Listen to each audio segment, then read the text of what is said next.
A crowded 747 has disappeared over the Atlantic. Air India's not showing up. Pieces are found scattered on the ocean's surface. But the vital clues are deeper than any air crash investigation has ever gone. In this accident, we had nothing. It was just mind-boggling. An international recovery effort goes to the very bottom of the sea to rebuild the shattered plane. What they discover will send shockwaves around the world.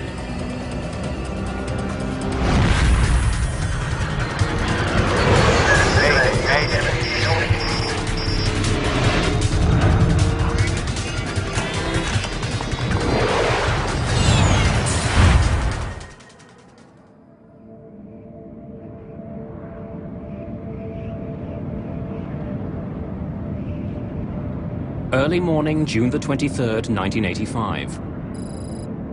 A 747 flies across the Atlantic Ocean, 9.5 kilometers above the water. The jumbo jet is nicknamed Kanishka, after an Indian emperor. And Air India promises passengers it will be a palace in the sky. Indian hospitality is something that the culture prides itself on, and you do experience that when you fly Air India. The colors are rich and warm inside. It's your gateway to India. On its way from Canada, the plane is heading to London, England, before continuing on to New Delhi. It's been in the air for 4.5 hours.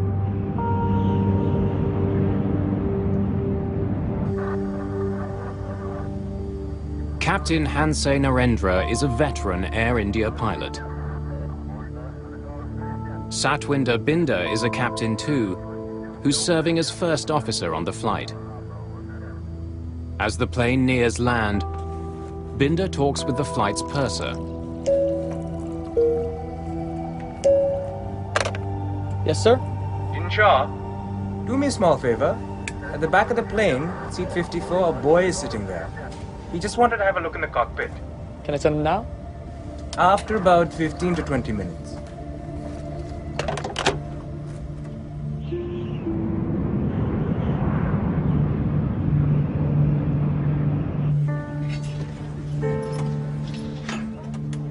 There are 329 people on board, including passengers and crew.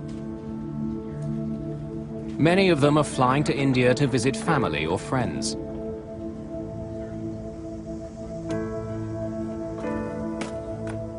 Vishnu Pada is traveling to India with his 2 daughters. Their mother, Lata, is already waiting for them there. We had decided that it would be the ideal year to take an extended vacation in India as a family. 6 minutes after 8 in the morning, co-pilot Binder makes radio contact with air traffic control in Ireland. Shanwick, Air India 182, good morning. Station calling Shannon. Go ahead again, please. Thomas Lane and Michael Quinn are working at the Shannon Control Center. Air India 182 is 51 north, 15 west at level 310. Estimate FIR at 0735. Air India 182, Shannon, roger. Cleared for London, flight level 310. Air India 182 is cleared to London, maintain 310. Do you want to come up front now? Yeah. Okay. Let's go.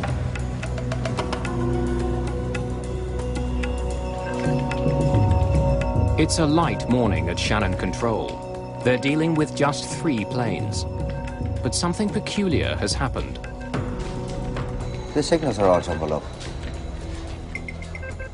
The signals on radar merged so that it was totally impossible to read the call signs and flight levels of any of the 3 aircraft. The Air India 747 is flying at 31,000 feet. A TWA jet is several thousand feet above it, and a CP flight is 2,000 feet higher. All are traveling east. Because the planes are stacked on top of each other, the signals have merged on the controller's two-dimensional screen. Tom moved the tracker ball on radar and separated the signals.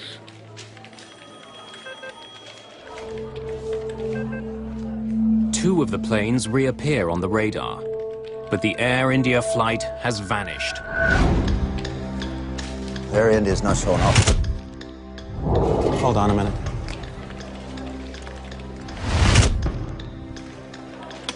Air India 182, do you read?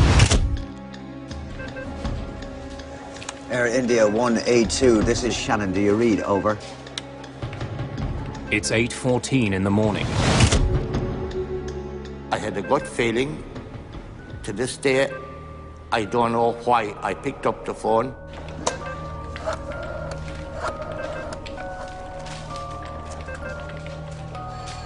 Yes, it's Michael Quinn at Shannon. We have a plane off radar. Normally, a distress call to search and rescue isn't made until a plane has been out of contact for more than 20 minutes. The Air India flight has been missing less than 60 seconds.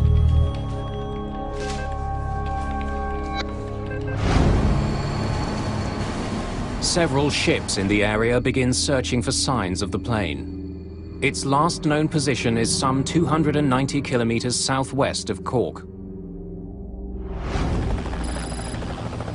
Just 2 hours after the plane disappears, a Canadian-owned cargo ship in the area confirms the worst. The first pieces of wreckage are discovered. Uninflated life rafts are spotted bobbing in the cold Atlantic. Then bodies are seen. It's quickly clear that no one has survived. In India, Lata Pada is waiting for her husband and 2 children to arrive when she hears the news from her brother.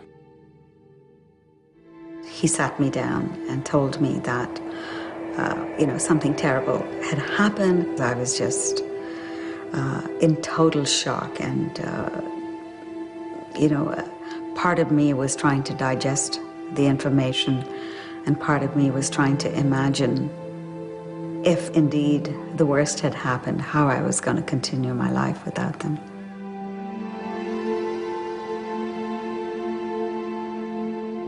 Dozens of bodies arrive in Cork. Many more will follow. Now investigators are faced with the enormous task of finding out how they died and what had caused the crash of Air India Flight 182.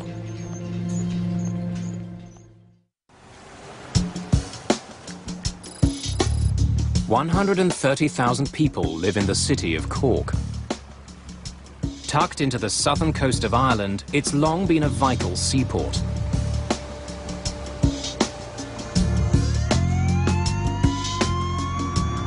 On June the 23rd, 1985, a gruesome cargo begins arriving at the city's docks. Just hours after Air India Flight 182 crashes into the sea, bodies and wreckage are brought in by boat. Dr. Cumin Doyle is a pathologist at the Cork Regional Hospital. The first bodies arrived at 4:45 p.m. on that Sunday afternoon, and at 12 midnight we had 130 bodies. Doyle and his team will examine the bodies to see if they can find any signs of what caused the crash.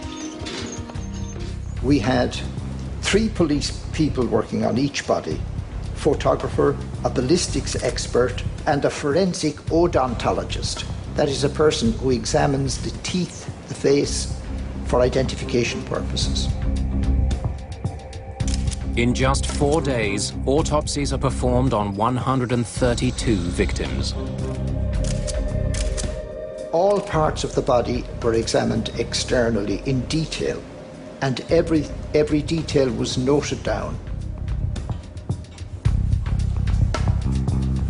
We were looking, of course, for the causes of the fatalities. Doyle makes a telling discovery. Almost all the victims died in the air. Only 2 of the bodies showed signs of drowning, which indicated that the others were not breathing when they hit the water. There's something else that's common to many of the victims. A large number have had their clothes torn off. Now that was important because if they had no clothes or little clothes, it indicated that they had fallen from 31,000 feet or so where this accident occurred. Some of the bodies also have signs of so-called flail injuries. These are breaks specific to bones in the hips, shoulders, and other joints. H.S. Kohler is the lead investigator into the Air India disaster. The flail injuries tell him the passengers weren't in the plane when it hit the ocean. They are caused by tumbling, violent motion of the body in air. And that is the pattern of the injuries when a passenger is thrown out of the aircraft at a high altitude.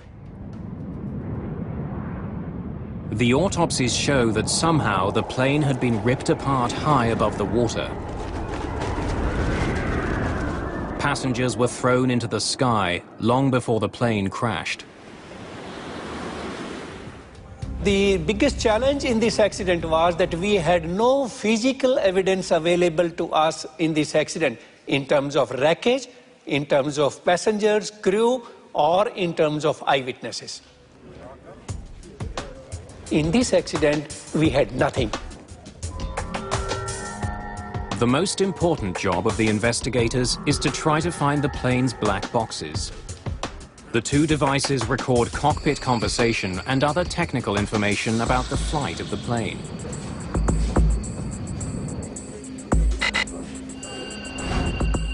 The recorders have radio beacons which send out a signal at a designated frequency. But it's still a huge task.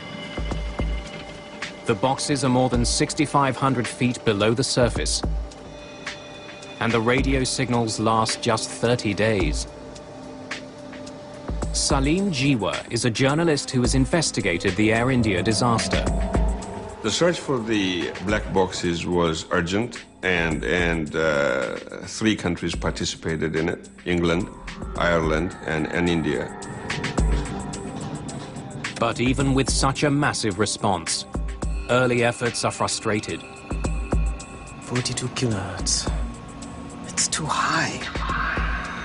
It can't be them. Investigators are picking up radio signals, but they're at the wrong frequency.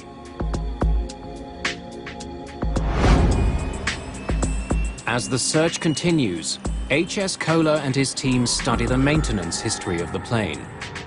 They want to know if an undetected flaw had caused the jet to come apart in flight.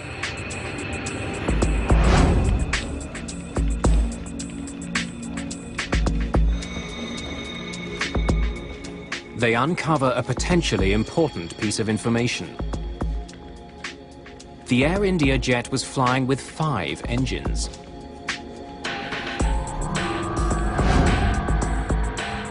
A 747 normally has 4 engines, but it can carry more. The plane was designed so that it could transport a malfunctioning engine beneath its wings. Ground crews can mount the engine to a bracket on the plane. It's exactly what happened to the Air India jet. There was an extra engine that a previous flight had left behind that was mounted on the wing of the aircraft. The extra engine creates substantial drag on the left side of the plane. If the pilots don't properly compensate, the plane will start turning in that direction. And this hypothesis continued that there is possibility that this 5th engine might have caused the breakup of the wing. In fact, investigators discover that before the plane took off for London, the flight engineer noticed problems with the way the engine was attached. There was a small problem in the 5th engine. I've asked them to fix it up. All right. Investigators also learned that some internal parts of the extra engine were taken out and stored in Flight 182's cargo bay. They are so enormous that pieces of the cargo door were removed to make the job easier. Some of the other parts of the engine went into the rear of the aircraft. Aircraft such as the 747 can handle this quite easily. It's routinely done. But if the cargo door wasn't reassembled properly, it could have led to an explosive decompression.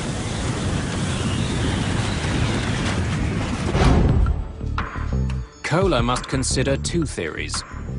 Either problems with the door or with the extra engine itself brought down the plane. If either one had taken place, there should be evidence on the plane's black boxes. Finding the recorders has become increasingly important. Almost 2 weeks after the search begins, investigators get news that helps them pinpoint the location of the black boxes. The signal will be higher. So this 42 kilohertz could be it.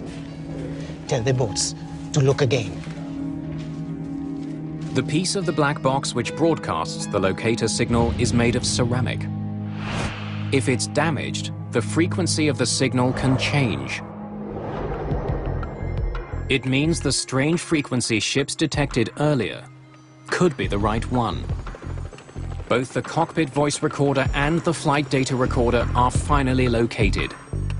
But they're so deep, it's difficult to bring them up. The aircraft was at 6,000 feet below the sea, and it was the depth that was sort of defeating. A deep-sea submersible is brought in. But even with this specialized vehicle, and with the location of the black boxes known, it takes 4 attempts to bring the recorders to the surface. Estimate FIR at 0735. Air India 182, Shannon, Roger. Lead investigator Kohler now has what he hopes are 2 vital pieces of the puzzle. If there's any problem in the aircraft, the crew will be talking about the problem. They will not be silent about the problem.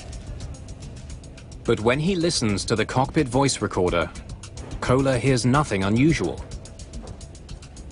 After the last contact with air traffic control in Shannon, the voice recorder picks up the crew talking about customs seals. It's paperwork that has to be completed before landing. They want about 30 customs seals. Customs?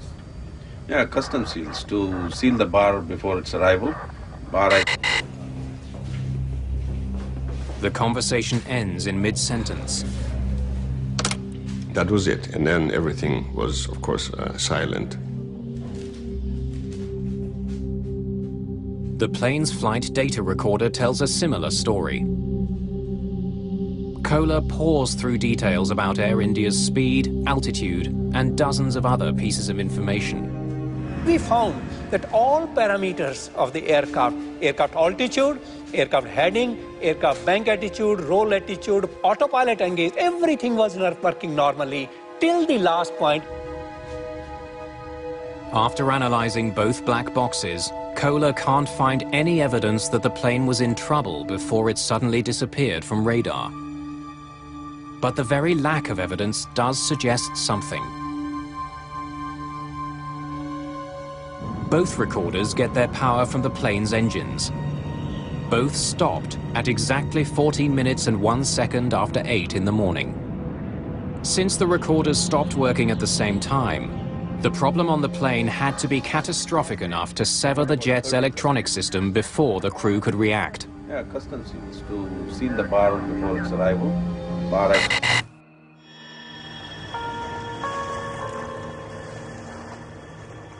Investigators are becoming convinced that there are only 2 possible explanations for the crash: a devastating decompression or a bomb.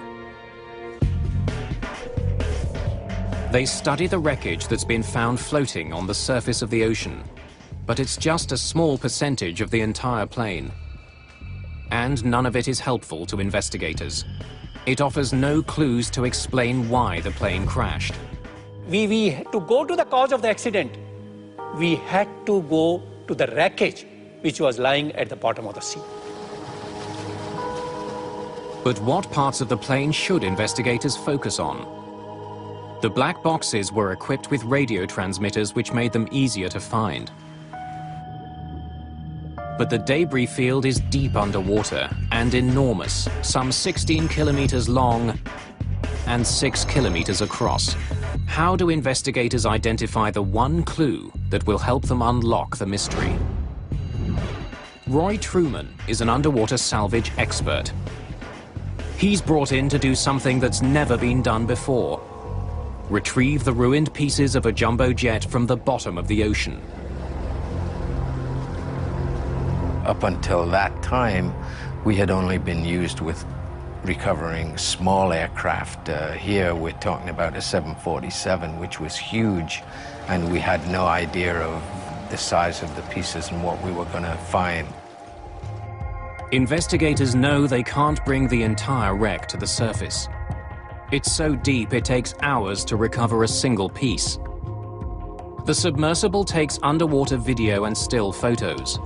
Investigators use those to decide which pieces to bring to the surface.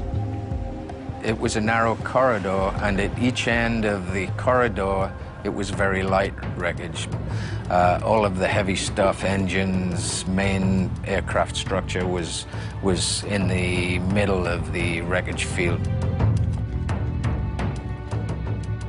Like searching for a needle in an underwater haystack, investigators hope to discover the cause of the crash in a tangle of ruined metal. But autumn is coming. Soon the weather will turn bad, and they'll have to abandon their search. The key to unlocking the disaster still lies somewhere at the bottom of the ocean.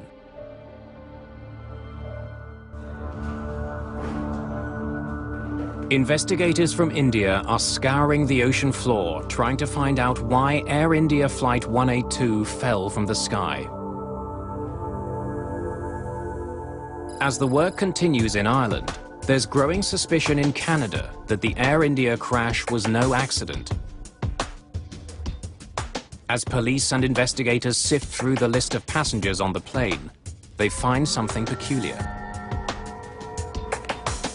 Many of the passengers who were on Air India Flight 182 began their day in Vancouver. They were using another plane to connect to Flight 182. One of the passengers who bought a ticket for that plane never got on. Well, the passenger, we have never identified him per se, but the ticket identified him as M. Singh. It simply had an initial, but no full name. We believe that name to be was fictitious, and that the person never intended to travel. While he never boarded the plane, M. Singh did check in. Next, please. On your way to Toronto? And I want my bag checked through to Delhi. Sir, I can't do that. Your reservation is only confirmed to Toronto. Oh, I am confirmed. This is my ticket. Jeannie Adams is a ticket agent working for Canadian Pacific. Mr. Singh, you're on standby to Delhi. I can't. But then I have to pick up my bag. I can't check your bags through to India if you are not confirmed. But I am indeed confirmed. Wait. I'll get my brother. He'll tell you. There are as many as 30 people waiting to check in. Adams doesn't have time to wait for the man's brother. Oh, okay. I'll check it through. But you have to check with Air India when you get to Toronto.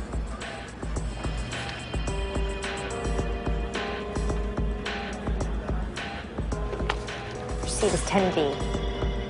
Even though Singh doesn't have a ticket taking him to India, his bag is checked straight through. His luggage is loaded, but no one notices that Singh never boards the plane that leaves Vancouver.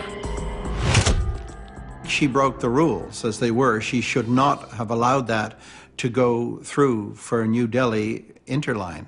But she was so bullied and so browbeaten by Mr. Singh in front of everybody else that I think, to her eternal sadness and heartbreak, she gave in.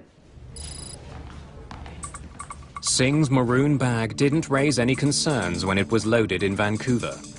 Since the Air India flight was international, When the bag arrived in Toronto, it faced a more strict series of inspections. This is what it will sound like.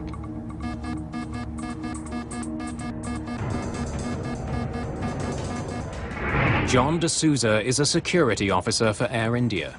The day of the flight, he demonstrated a portable explosives detector for baggage handlers in Toronto. Chemicals in a match triggered the device, as would chemicals used in some explosives. Okay. The portable device was put to use because the X-ray machine, which normally scans every piece of luggage, had broken down. As security workers used the portable explosives wand on the bags, everything seemed normal, until they got to the maroon bag.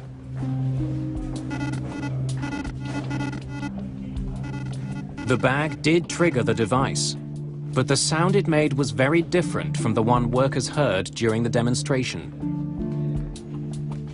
The bag was passed and allowed on board the plane, eventually flying towards England.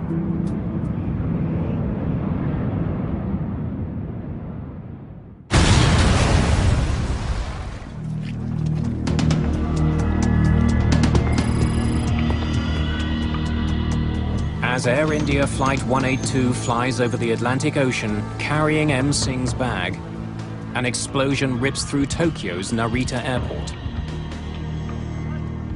2 baggage handlers are killed, 4 people are injured. A bomb has been hidden inside another piece of luggage that came from Vancouver. Luggage that was bound for another Air India jet. And it was headed for the cargo hold when it exploded on the ground. Once it was put on, the bag was probably just thumped a little bit, and it exploded as the 2 Japanese baggage handlers were putting it on a conveyor belt. Just as on Flight 182, one of the bags being moved in Tokyo was checked in by a passenger who never boarded the flight. There was no X-ray machines in use at Vancouver Airport. There was nothing to stop that bag from flying to Tokyo. There's a disturbing connection between the Tokyo bombing and the Air India flight. The tickets for the men who checked both bags were bought on the same day by the same customer. The single crash of Air India Flight 182 has suddenly become part of a much larger story.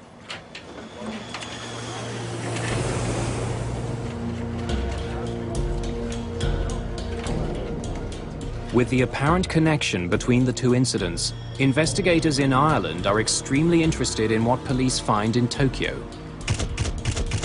Soon after the bombing, forensic experts descend on Japan's Narita Airport. There are traces of evidence everywhere. Amazingly, Japanese forensic experts were able to pick out tiny parts and fragments, and all the analysis finally led Japanese police to identify the vehicle that was used to carry the bomb. Experts even find serial numbers on pieces of the wreckage. Clues that show the bomb was hidden inside a specific stereo tuner made by Sanyo. All 2,000 tuners that were ever made were shipped to a warehouse near Vancouver, British Columbia. From there, they were sent to stores across the region. One of those tuners carried the bomb that exploded at Narita. Police have a difficult task trying to trace the sale of 2,000 tuners. They could have been sold to anyone. Most of the stores that had received the tuner had been sold out for years. But police get a break when they ask about the tuner at a store in Duncan, a tiny town on Vancouver Island. The last unit had been sold just a few weeks ago. They were able to figure out who bought the stereo tuner which contained the bomb. Police obtained the same sort of tuner that was used to house the bomb on Air India. They conduct tests to see how big the bomb would have to be to create the sort of damage that was found in Tokyo.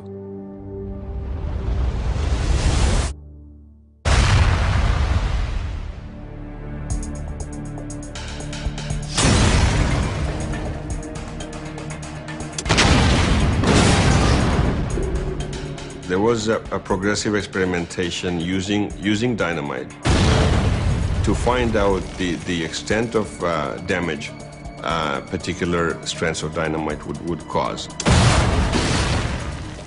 They match the size of the tuna fragments made after each explosion with the fragments that were found at Narita. They discover that just a few sticks of dynamite were likely used in the Tokyo bomb. But could just 4 sticks of dynamite really bring down a jet? Once they discover just how powerful the Narita bomb was, police place it into a fully loaded luggage container. The devastation is enormous. Any decompression caused by an event, or an explosive device in the luggage hold, would be sufficient to cause catastrophic results for that aircraft. You don't need much. 4 sticks of dynamite can do the job.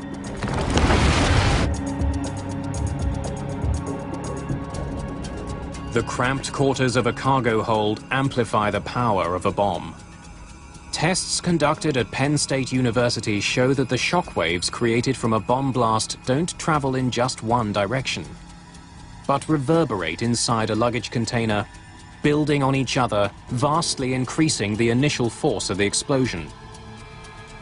If a bomb had indeed exploded in the cargo hold of Air India, it would have caused enormous amounts of destruction. It's the sort of damage that should have left its mark on the remains of Flight 182. Investigators have a growing suspicion that this plane was brought down by a bomb. But they still have no proof. So the investigators were not only looking for something that was broken that might have caused the failure, but they were looking for signs of what caused the explosion, such as burning or solvent stains or possibly shrapnel in seats. It meant a lot tighter scrutiny of every piece of wreckage. We kept on analyzing each photograph. Is it giving any indication of an explosion? Is it giving any impact damage? Knowing his time is running out, Koehler selects a few key pieces of the plane to bring to the surface. Bad weather forces him to leave the rest behind. Koehler hopes the bits he does have can prove there was a bomb on board. Each piece that's brought up is carefully mapped to its original position on the jet. One of the most promising sections brought up from the bottom is the floor of the front cargo bay. When we recovered that item, we found that it had holes which are of a very special nature. Penetration from inside to outside at a very high speed. Curling of the edges of that one. And that was indicative of that perhaps this is the place where the explosion had occurred. As many as 20 holes are found. In each, the metal is bent outward, like the petals of a flower. These are classic signs of something being blown out from the cargo bay. On the side wall of the cargo bay, investigators find more clues. Additional holes are discovered, like the ones on the floor. These also appear to have been blown out from the cargo hold. A closer study of the ceiling of the cargo bay also indicates that the ribs connecting it to the fuselage were broken by being forced up.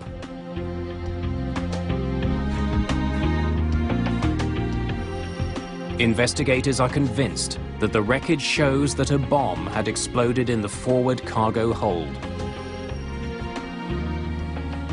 If the bomb had gone off in the front of the plane, it would explain why the flight data recorder and cockpit voice recorder cut off so quickly.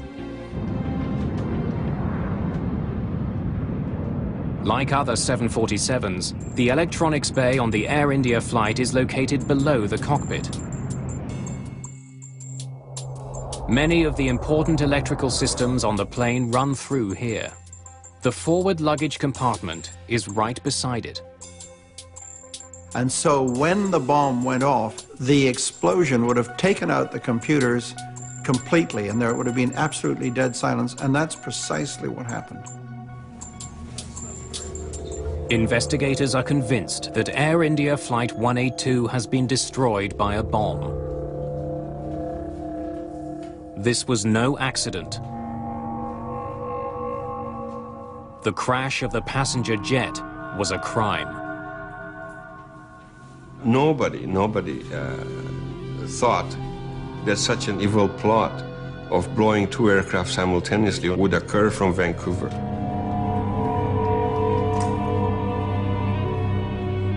Exhaustive detective work creates a clear picture of what likely happened on board the Air India jet.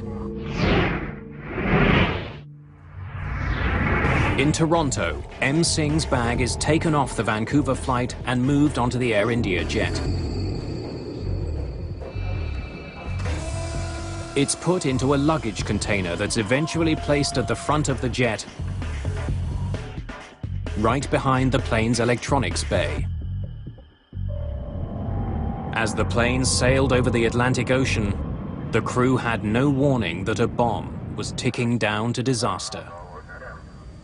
They want about 30 custom seals. Customs? Yeah, custom seals to seal the bar before its arrival.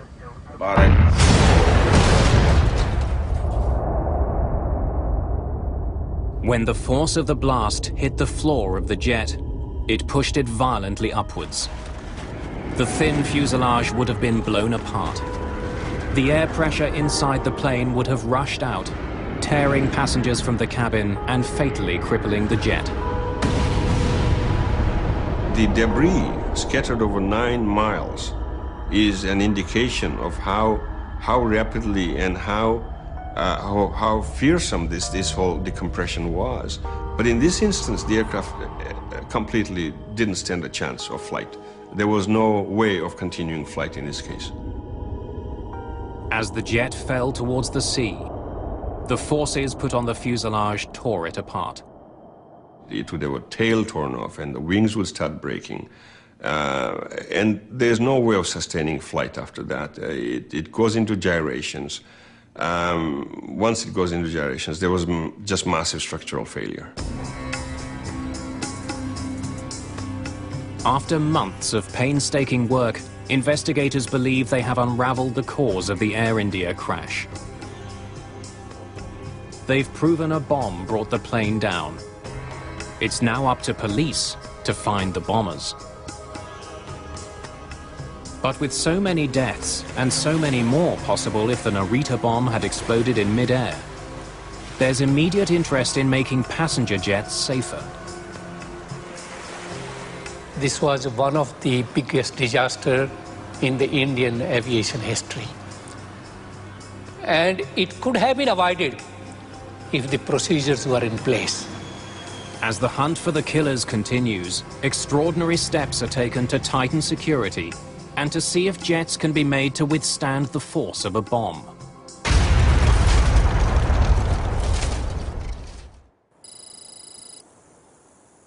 It's May 1997. More than 10 years after a terrorist bomb destroyed Air India Flight 182.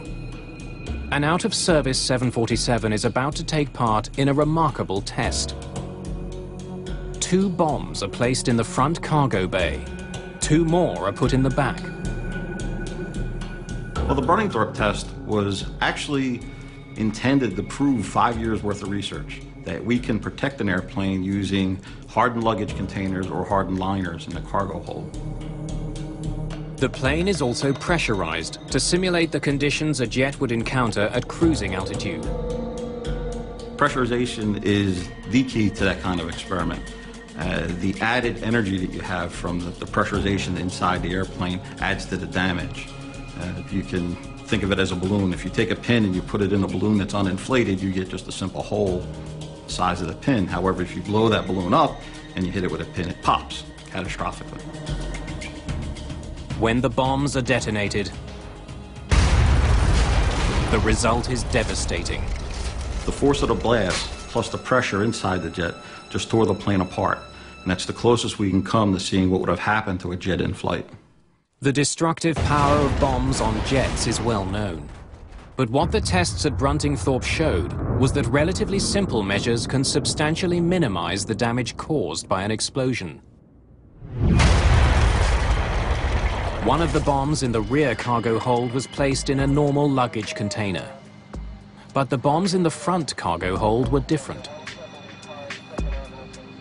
One was placed in a specialized container strengthened with a material similar to that found in bulletproof vests. The other was put in a normal container, but placed beside walls that had been reinforced with a blast-absorbing liner. When the bombs explode, the front of the plane is virtually untouched. We had no breach of the airplane skin with the liner or with the hardened luggage containers. But towards the rear of the airplane or the tail, where we didn't have any of the hardened materials, it was a catastrophic failure for the airplane. The standard luggage container did nothing to minimize the blast. Both the protective lining in the front cargo bay and the hardened luggage container were able to absorb the force of the explosion. It's only speculation, but would steps like these have saved Air India? Very likely. Would they make the industry safer today? Absolutely. Despite the dramatic results of the tests in Britain, hardened luggage containers are not used by world's airlines. While effective at stopping bombs, they're extremely expensive. The hardened containers are not in use now because it's just not economically feasible. The containers cost the tens of thousands of dollars just to purchase, and they're very fragile. They're composite materials, so if you run into the side of them with a forklift, they're pretty much useless from that point forward. There have been significant improvements made to the way that passenger luggage is screened at most international airports. More sophisticated color X-ray systems using multiple scanning beams are now used. But I am indeed confirmed. Wait, I'll get my brother. He'll tell you. Oh, okay. I'll check it through. But you have to check with Air India when you get to Toronto. And there are stricter regulations about luggage getting sent forward on connecting flights. In the case of Air India, the most important thing of all was passenger baggage reconciliation. This is the key to detecting an explosive device or a terrorist. No plane leaves with baggage unattached to a specific passenger inside that plane. And that must be so.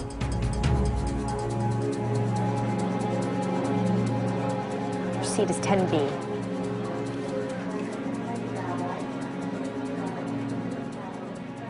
I think one of the most difficult piece of news for the families to accept was the many ways in which this tragedy could have been prevented. I mean, it was absolutely unforgivable that a bag could be interlined to another destination without a passenger accompanying it. The quality of training that security guards at airports get also came under scrutiny during the years after the Air India crash. It's still an area of concern for some security experts. There's a real failure to train security personnel. And that failure is because you cannot pay rent-a-cops subsistent wages to look after your security when you get on board an aircraft. In the Air India case, police eventually traced the bombing to Sikh extremists living in Canada. They're fighting to have an independent Sikh homeland created in India. The man who confessed to assembling the bomb is sent to prison. The man suspected of masterminding the plot is killed several years later while under arrest in India. Both men had deep ties to Canada's West Coast Sikh community. It's a connection that still bothers Lata Pada. It was a deliberate act of terrorism, and hurts even more that they were executed by Canadians on Canadian soil against Canadians. More than 20 years after the destruction of the Air India flight, the shock of the day is still fresh. And many questions remain unanswered. We still don't know who the two people were who checked in the bags. Apart from the basics of who made the bomb, we don't know much about who else assisted them. We don't know who picked up those tickets. There's a vow of silence that has hindered the investigation. This inquiry will be launched immediately. In 2006, the Canadian government launched an inquiry into the Air India bombing, another investigation of what happened and why. The shocking death of so many is a continuing source of anger and disbelief.